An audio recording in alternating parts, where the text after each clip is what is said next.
আসসালামু আলাইকুম। তো আমার জীবনের সব থেকে বড় স্বপ্ন ছিল যে আমি বিসমিল্লাহ এগ্রো সাহিব ভাইয়ের মতন কাজ করব, যেমন কৃষিকাজ, খামার, এক কথায় এগ্রো ফার্মার হব। তো আমি ভাবছিলাম যে এই কাজটা খুব সহজ, তাই হুট করে এই সেক্টরে চলে এসেছি। যে আমাদের বাবারা তো সেই কাল থেকে করে আসে, তো বাবাদের কাছ থেকে দেখছি, ভাবছিলাম যে এই কাজটা খুব সহজ, এটা করতে বেশি কষ্ট হয় না। কিন্তু এই সেক্টরে আসার পর বুঝতেছি ভাই, কি পরিমাণ কষ্ট করতে হয়।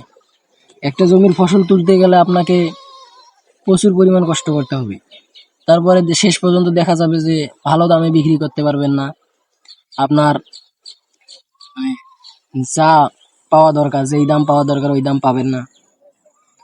তো যারা কষ্ট স্বীকার করতে পারবেন তারা এই সেক্টরে আসেন।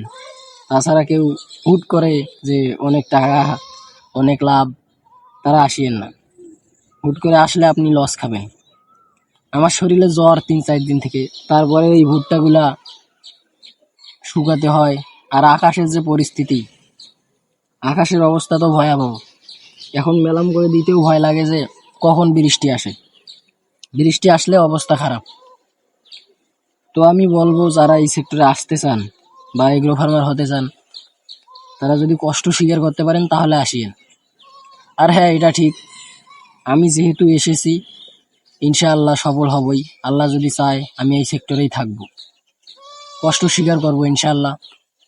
তো সবাই আমার জন্য দোয়া করবেন, যাতে আমি সুস্থ হয়ে সব কাজগুলো ভালোভাবে করতে পারি এবং আমি আমার স্বপ্নটা পূরণ করতে পারি।